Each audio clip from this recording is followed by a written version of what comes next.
Hello and welcome to the Moodleman blog. My name's Julian Ridden, aka the Moodleman, and without further ado, let's start talking about this week's subject, which is auto-enrollment of students into class groups. Now, a problem that many administrators or even teachers, I guess, have with Moodle is that it's a course-based system. And so how do you handle large groups of students being enrolled into class groups?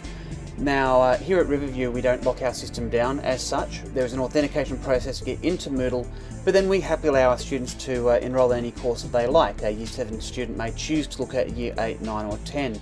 And by allowing students to do their own enrolment, it's also allowed me to do a very clever thing using what's called group keys, so that when a student enters a course, they're automatically enrolled into the correct class group. So let me show you how I've done that and how you can do it yourselves in your own sites. So here we have our Moodle here, we call it Quantum. It is a live site, but I've set up a test course for today to be able to show you how we set this up. So without further ado, I do say that a lot, I apologise, let's jump into my IM test course. So here's just a simple course I've set up just really to show a course in action. To set up this, first thing we have to do is go into our course settings and set up an enrollment key. Now most of you know about enrollment keys already. The idea of enrollment key is a password that stops users getting into a course unless either they've paid or they're allowed to get in. But what we're going to do it here is to use it not actually as a way of keeping people out, but as a way of actually being able to sort them. So what I'm going to do is I'm going to actually type an enrollment key of guest. You can call it anything you want, but I've actually intentionally just wanted to call this enrollment key guest. I want this course when a student logs in to request a key, and this here will at least force that request to happen. That's all I've done. I hit save changes. What I'm going to do now though is go into my group settings. Now when I create a group, and many of you may have done this already, you can call it whatever you want, so I'm actually going to create a group called Class A. And each group can also have its own key, and this is where the magic happens.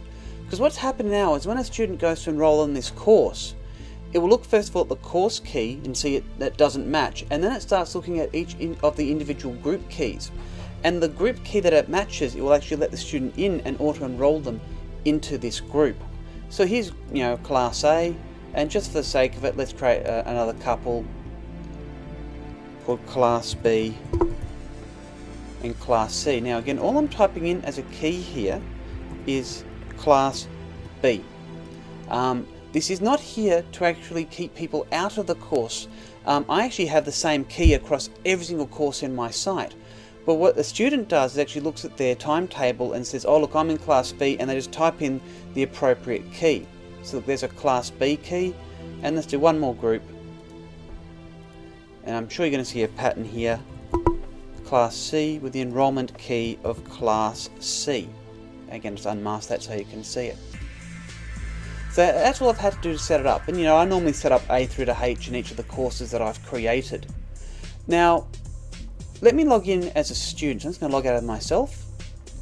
I have a test student called IM test. If I can just remember the password, that would help. There we go. Now this student is going to enroll in a course. And he's going to come down, and I set up this course called IM test course. If I could find where I put it, that'd be fantastic. There it is. You notice it's actually requesting an enrollment key. Now, I'll show you how to do this yourselves in a second. What I've actually done is also put a description in front of every single one of my courses that actually tells the student what their class code is. So this is the system that we use here at Riverview. 9 Mat A is a 9 Maths A class, 11 Latin C, or 7 Science H. And it tells the student how to look at their timetable and then just type in the appropriate code. So if I just typed in something stupid, incorrect, it won't let me into the course at all. But if I actually type in, let's say, Class C, it recognises that that code's correct and has now let me into that course. Very simple from the student's perspective. Well, now let me just log back in as a teacher again and show you what has happened with the grouping. So excuse me while I log back in.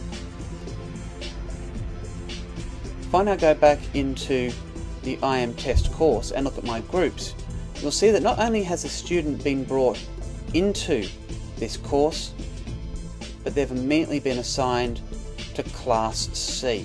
So this is a very simple way. You just set up all of these exactly the same for every course, and a student is actually then prompted themselves to type in the correct key. And because I don't have a problem, in fact I encourage my students to explore inside our Moodle site. If they're not actually a member of the course at all, they're just having a look, they type in the word guest. And because the word guest is the standard key, the key I put at the course level, it will let them in and not assign them to a class group, which makes it a lot easier for teachers. If a student gets it wrong, they stuff it up, well they just unenroll themselves and re-enroll themselves again with the correct key. Now I also mentioned very briefly how when a student goes to enter each course, that actually had a description. Well, we haven't done any hacking to have that description appear of what to do. It's actually just done through the language settings. Now you need to be logged in as administrator to do this, but in administrator, if you go to language and click on language editing, it gives administrators the ability to be able to edit any language pack that they like.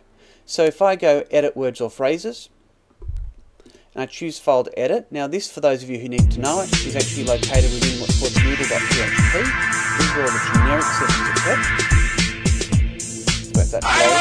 And you'll see the language pack. So every time it says the word activities, it displays activities. And this is where normally you'll use it to do different languages. But you can also change the term. If I scroll down